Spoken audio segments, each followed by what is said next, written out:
오래된 찬양 우리 하나님께서 영광 받으신 줄로 믿습니다. 김희정 집사님 수술하고 나더니 소리가 더 우렁차졌어요. 더 건강 주셨네요. 네, 감사합니다. 여러분 많이 기도해 주셨죠? 감사합니다. 오늘도 하나님께서 저와 여러분에게 세미한 음성 들려주시기를 간절히 원합니다. 사순절이 시작된 지 49일 2월 22일부터 오늘까지 우리는 많은 사역을 했습니다. 귀한 사역을 했습니다.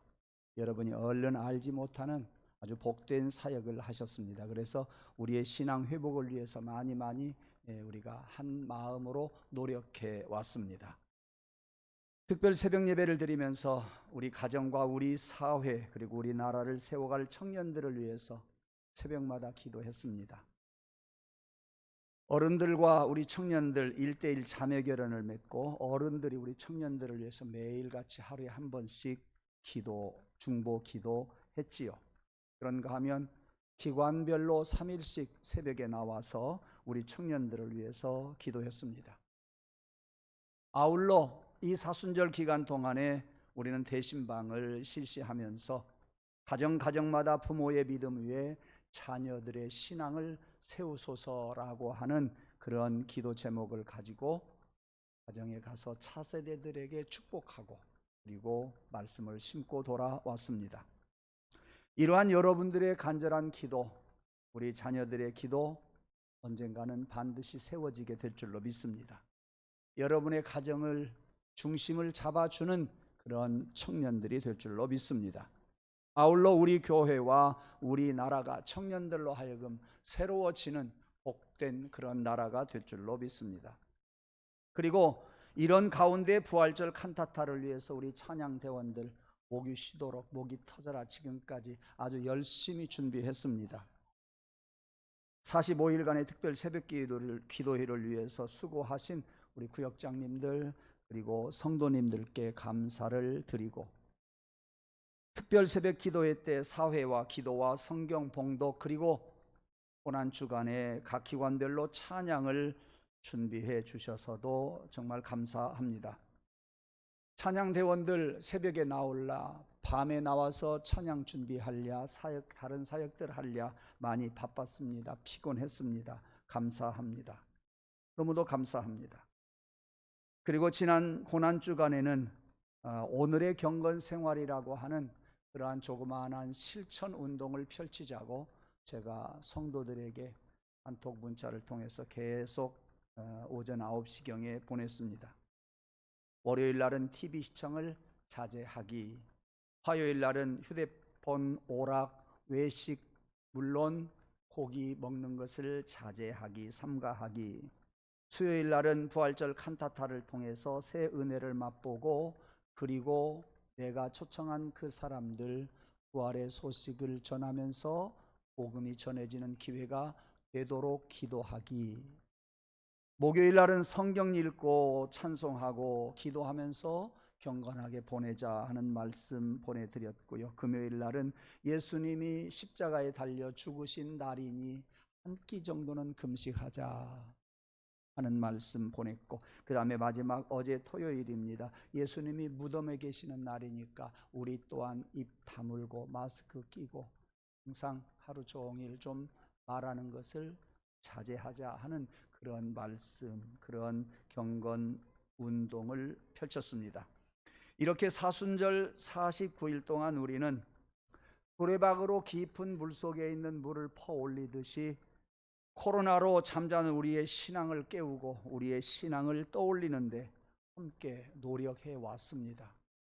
여러분들은 그런 것들을 많이 못 느낄지 몰라도 저는 그것이 기도 제목이 되어서 여러분들에게 그러한 사역들을 요구했고 특별 새벽 예배를 드리게 되었으며, 여러분도 모르게 여러분의 깊은 신앙의 자리를 이제 거기에서 일어서게 되고 또 깊은 신앙을 두레박으로 퍼듯이 많이 이미 퍼내어진 줄로 믿습니다.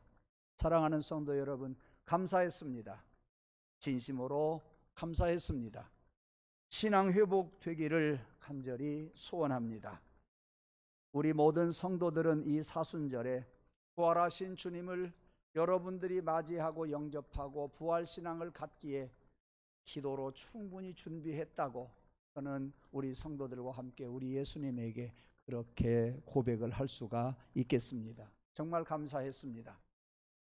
어느 날 밤에 입원 환자가 있는 1인 병실에 도둑이 들어갔어요.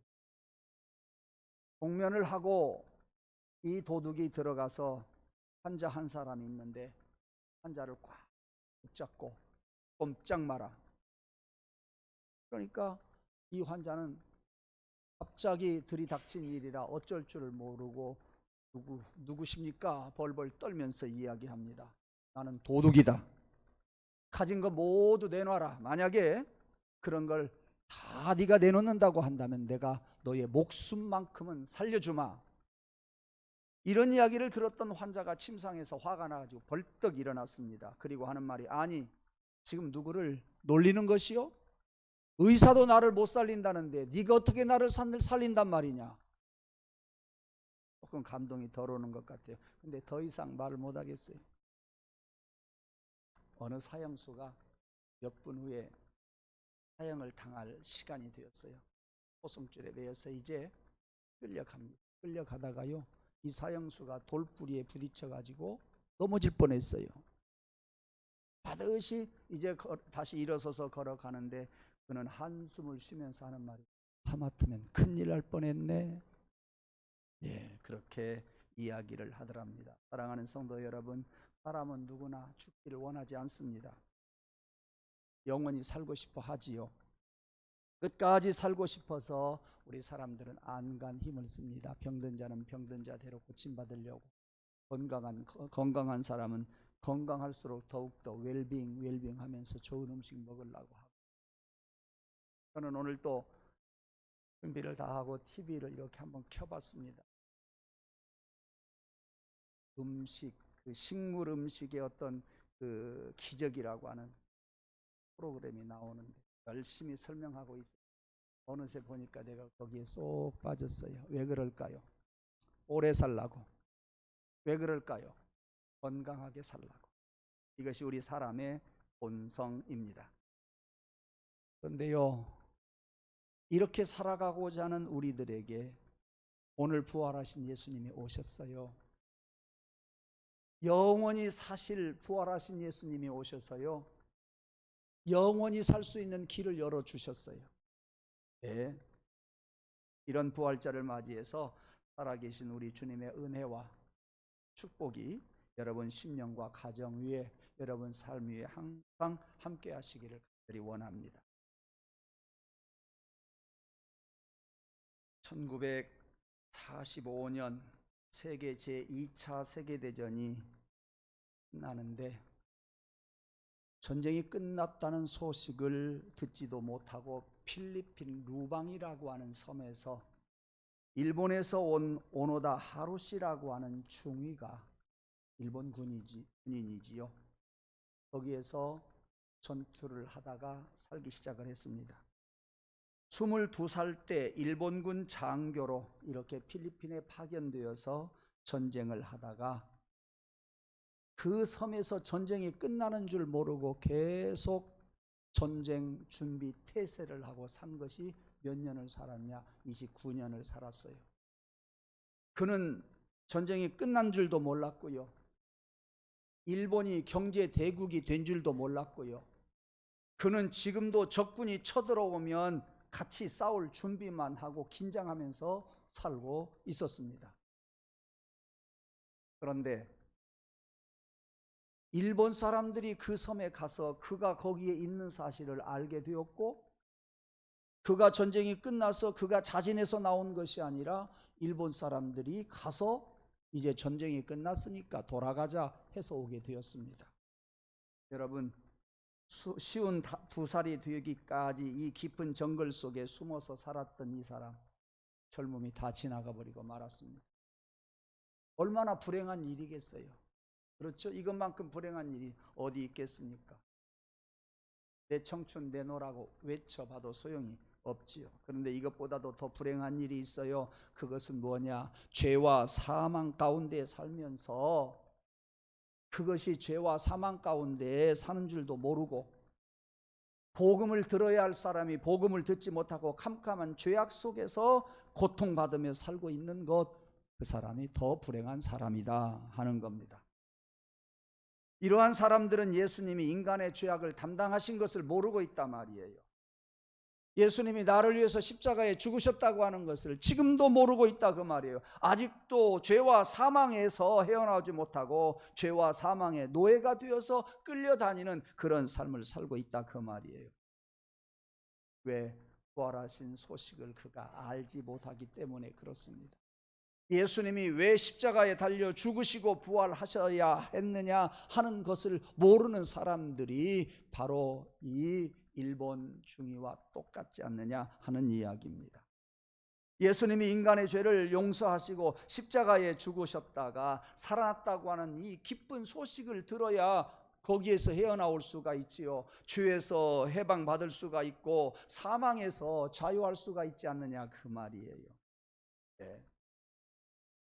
이렇게 전쟁에서 승리했다고 하는 소식을 듣는 것이 우리들에게 큰 기쁨의 소식이며, 사망과 죄악에서 우리가 해방받았다고 하는 소식은 더 기쁜 소식이다 그 말이요. 원합니다. 내가 복음을 들고 기쁜 소식을 가지고 살아갈 수 있음에 하나님께 감사하는 성도가 되기를 원합니다. 주님께 감사하는 성도가 되기를 원합니다. 하나님께 감사하고 주님께 감사하면 그 감사의 신앙은 나의 신앙을 더 크게 만들어 주실 줄로 믿습니다. 이러한 나의 신앙은 부활 신앙으로 승화하게 될 것이고, 부활 신앙 가지고 참 자유하면서 우리가 살아가게 될 줄로 믿습니다. 이게 복음이라 그 말이에요. 여러분, 복음이 뭘까요? 복된 음성이라 그 말이에요. 복된 소식이다 그 말이에요. 복된 소식이 뭐예요? 기쁜 소식이에요. 즐거운 소식이에요. 그래서 영어로 뭐라 그래요? Good news라고 말합니다. Joyful news라고 이야기합니다. Glad news라고 이야기를 합니다. 네, 그렇습니다. 복된 소식이에요. 우리는 복되고 기쁜 소식이다. 전쟁터에서 승리하고 돌아온 병사가 많은 민간인들에게 우리가 승리했다고 전하는 기쁜 소식도 복음이고 기쁜 소식이고 즐거운 소식이지만 영생을 얻었다고 하는 겁니다.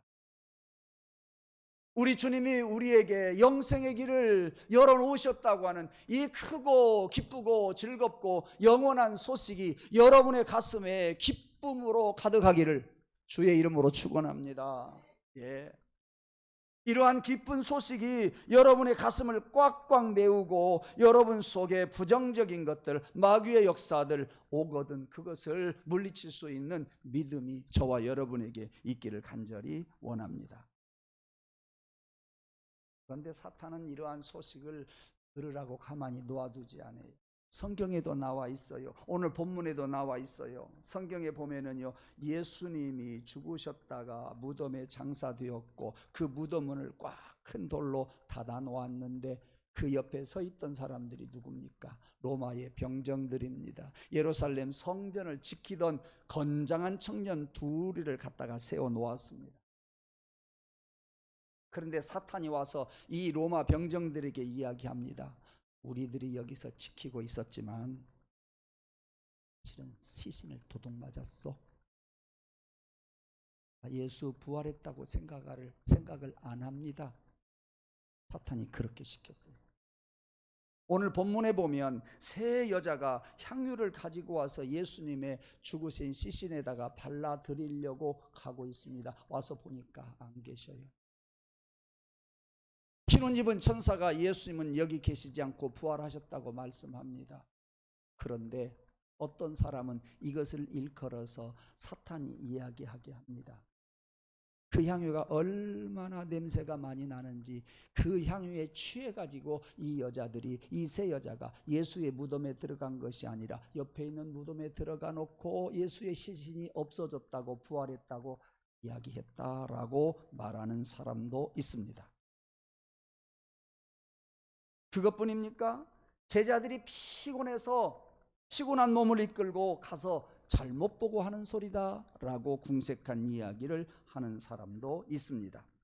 우리 또한 이해할 수 없다고 부인하려고 하는 사탄이 주는 그 생각을 우리는 알아야 합니다. 만약에 그런 생각이 있다고 한다면 아하, 이것은 사탄이 주는 생각이다. 여러분 믿으시기를 바랍니다. 무엇을? 예수의 부활은요, 예수님 당시에 그때 일어난 사실이 아니에요. 이미 예고된 사실이에요. 구약 성경에 수없이 메시아가 오셔서 3일 만에 부활하실 것이라고 하는 말씀대로 이루어진 거예요. 이것이 이 현장에서 지금 일어나는 게 아니다 그 말이에요. 그러므로 착각할 것도 없어요. 냄새 잘못 맡아서 하는 이야기도 아니에요. 로마 병정들이 그렇게 이야기를 해도 그것은 거짓말이라니까요. 여러분들의 의심도 사탄이 주는 생각이요, 여러분의 생각을 벗어나서 하나님의 말씀이 기록되어 있으니 하나님 예수 그리스도의 부활이 믿어지게 하옵소서. 내 앞을 가로막고 있는 사탄의 역사가 다 물러가게 하옵소서. 이렇게 여러분들이 예수 그리스도의 부활을 믿고 고백할 때 주님께서 여러분들에게 더 큰 믿음을 주시고 더 큰 부활의 소망을 주실 줄로 믿습니다. 여러분, 어떤 부활 신앙에 대한 미심쩍은 일이 생길 때에 이것이 사람의 머리로만이 되는 것이 아니다. 사탄이 내 앞을 가로막고 있다, 복된 소식을 가로막고 있다, 여러분들이 그렇게 얼른 판단하시고 나사렛 예수 그리스도의 이름으로 물러가라 하고 여러분들이 예수 그리스도의 부활을 입술로 고백하고 토해낼 때에 성령께서는 더 큰 부활 신앙을 주시고 우리에게 비전을 주시고 우리에게 소망을 주실 줄로 믿습니다. 사랑하는 성도 여러분, 사탄은 예수 그리스도의 부활을 믿지 못하도록 이와 같이 온갖 수단과 방법을 가리지 않는다는 이야기예요. 예수 그리스도의 부활을 믿지 않도록 낮에도 밤에도 이 사건 저 사건 속에서도 어떤 사람을 만나도 항상 사탄은 우리를 가로막아서 하나님과의 교제를 이루지 못하게 하고 예수님과의 교제를 이루지 못하게 하고 부활 신앙을 갖지 못하도록 그럴싸하게 방해한다니까요. 그 좋은 예를 하나 들면서 오늘 예배를 마치겠습니다. 조는 사람은 없지만 이야기하고 마칠 때까지 울지 마십시오. 끝납니다. 프랑스의 황제 루이 14세 때에 있었던 일입니다. 그는 무슨 이야기를 했습니까? 잘 아는 말, 진이 곧 국가다. 그러면서 그는 베르사유 궁전을 완공을 하고 프랑스의 권위를 만방에 널리 펼치게 되지요. 그 일을 위해서 그는 퍼레이드를 벌입니다. 그리고 그는 캐톨릭 신자였습니다. 그랬음에도 불구하고 우리 기독교를 몹시 박해하고 믿는 사람들을 괴롭힌 사람이 이 루이 14세 황제였습니다. 그야말로 신교, 기독교의 신앙 자유를 허용하지 않으려고 온갖 수단과 방법을 가리지 않았던 악한 황제였어요. 예수 믿던 세오졸프라고 하는 사람, 죄를 뒤집어 씌워가지고 예수 믿는 사람들이 이렇게 된다고 하는 본을 보여주는데 파리탑 맨 꼭대기층에 조그마한 방이 하나 있는데 이 제오돌프라고 하는 사람을 거기에다가 가둬버리고 말았습니다. 한참 그는 거기에서 홀로 있어야 했습니다. 그러니까 감옥이지요. 그 높은 곳에서 있다고 하는 것이 얼마나 불안하고 힘들겠어요. 네. 마침 부활절이 되었네요. 루이 14세는 황제의 복장을 하고서 퍼레이드를 진두지휘하고 있습니다. 그는 맨 앞에 가서 어깨를 펴고 세상에 자기의 권위를 갖다가 과시를 하고 지금 지나가고 있습니다. 그런데 무슨 소리가 들려옵니다. 가만히 들어보니까 자기가 아는 거예요. 잘 들어보니까 찬송가예요. 잘 방향을 바라보니까 파리탑 옥탑방에서 그렇게 소리가 들려오는 거예요. 그 노래소리는 무슨 소리냐? 할렐루야, 우리 예수 부활 승천하셨다. 세상 사람 찬양하니 전사와 다 봐도다. 뭔가 익은 곡조가 들리는데 이에게 많이 익혔던 찬송가 가사였음을 알 수가 있었습니다. 그는 이 찬송 소리에 귀를 기울이더니 발걸음을 멈추고 가만 이 퍼레이드가 가는 것을 멈추게 했습니다. 그리고 그 찬송가를 생각하는데 그에게 크게 들려온 또 찬송가가 있었습니다. 그것은 바로 그 찬송가 2절이었습니다. 왕의 왕 할렐루야 우리 예수 왕의 왕이 되시고 우리들의 중보 되심 성령 증거하시네. 왕의 왕이 되신다고 하는 그가 알고 있던 예수가 딱 들려왔습니다. 그가 왕의 왕이 되신다고 하는 소리가 그의 양심을 쳤습니다. 그의 가슴을 칩니다. 부활하신 예수가 왕 중에 왕이 되신다는 사실이 그 순간 그를 겸손하게 만들었습니다. 무슨 말씀을 드리고 싶어서 그러느냐 하면, 아무리 우리가 완악한 마음을 가지고 있다고 할지라도 우리 주님이 우리의 가슴을 울리면 우리의 가슴은 울리게 되어 있습니다. 아무리 황제라고 할지라도, 아무리 왕이라고 할지라도 그의 가슴을 성령께서 울리면 겸손하게 될 줄로 믿습니다. 내 아무리 이성적인 사고방식이 내 머리를 꽉 가두고 있다고 할지라도 하나님께서, 성령께서 여러분의 머리 한번 살짝 타치하시면 여러분은 여러분의 이성적이고 논리적인 사고방식이 하나님의 은혜와 예수 그리스도의 부활의 은혜가 그에게 임하게 될 줄로 믿습니다. 세상의 여러 가지 학문들은 그런 논리적인 방식과 이론적인 일반적인 방식을 가지고 접근해서 풀어지는 것이지만, 믿음이라고 하는 것은, 신앙이라고 하는 것은요, 그런 논리로 풀어지는 것이 아니라 성령께서 전폭적인 은혜 주실 때 풀어지고 있으니 여러분들이 다른 방향으로 가서 믿음 얻으려고 생각하지 말고 주님 앞에 손들고 와서 간구할 때에 성령께서 여러분들을 터치해 줄 줄로 믿어요. 그런 자에게도 터치해 주시지만 루이 14세와 같은 완악한 사람에게도 터치하셔요. 여러분들이 부활을 안 믿는다 어떻게 믿을 수 있느냐라고 고집할 때에 어쩌면 성령께서 여러분들을 터치할 줄도 몰라요. 다만 내가 이러한 주님의 은혜를 깨닫게 하여 주옵소서, 부활의 은혜를 깨닫게 하여 주옵소서라고 여러분들이 간구할 때에 어느 날 하나님께서 여러분들을 도와주시고 여러분들의 심령을 터치해 주실 줄로 믿습니다. 하나님, 나에게 그러한 은혜를 허락하여 주시옵소서. 이러한 바램과 기도가 여러분들에게 있기를 간절히 원합니다. 그래요, 여러분들은 믿음의 길 가서 얻으려고 생각을 할 겁니다. 믿음의 길 걸어가면서 성령이 터치해 주실 것을 믿고 기다리는 줄 믿습니다. 그래요, 성령이 역사하시면 아무리 완악해도, 아무리 내 마음이 다쳐도, 아무리 내가 내 힘으로 예수를 믿는다고 할지라도 순간 사라지게 될 줄로 믿어요. 여러분 고대하십시오. 그 하나님의 역사를 여러분이 깨달으시기를 바랍니다. 오늘 말씀은 루이 14세를 통해서 그와 같은 사람도 하나님이 터치하시면 되지만 완악한 우리들에게도 터치하시면 부활의 신앙이 내게 생겨나게 된다.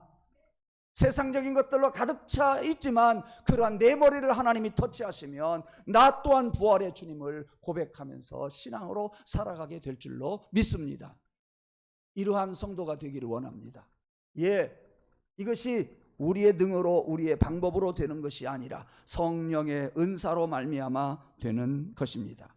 마귀는 예수 부활을 가로막는다고 할지라도 성령은 우리와 함께 하셔서 우리를 터치해 주실 것입니다. 그것을 고대하십시다. 주님, 이렇게 나에게 오시옵소서. 부활의 몸으로 오시옵소서. 여러분, 마귀 생각을 버리고 성령님의 소리에 귀를 기울이시고 성령님의 그 터치하심을 바라는 그런 부활절 되기를 주님의 이름으로 축원합니다. 변화되어 겸손해진 루이 14세처럼 여러분들도 아무도 모르지만 홀로 주님, 나를 이렇게 변화시켜 주셨네요. 성령님 이렇게 깨우쳐 주셨네요. 이 부활절에 이 작은 은혜, 더 큰 은혜 허락하여 주옵소서. 부활의 소망을 가지고 부활신앙 가지고 수많은 부활의 역사가 내 삶 속에서 이모로 저모로 일어나게 도와주세요. 기도하면서 살아가는 저와 여러분 되기를 주님의 이름으로 축원합니다. 기도하겠습니다. 하나님, 오늘도 십자가에 죽으셨던 주님이 부활했다고 하는 사실이 많이 믿어지지는 않지만 루이 14세를 변화시킨 성령님, 나에게도 그런 은혜를 주시옵소서. 우리가 살아가는 세상이 내 머리로만 되어지는 것이 아님을 알게 하여 주시고 하나님의 은혜로 살아가는 것이 훨씬 크고 좋은 것임을 알고 성령의 도움을 갈구하며 살아가는 우리 성도들 되게 하여 주시옵소서. 이러한 주님을 늘 우리들이 고백하고 맞이하고 부활하신 주님과 함께 살아감으로 우리의 삶이 어떤 사람을 만나도 부활의 역사가, 어떤 일을 만나도 부활의 역사가 일어나게 도와 주시옵소서. 예수님 이름으로 감사하며 기도드리옵나이다. 아멘.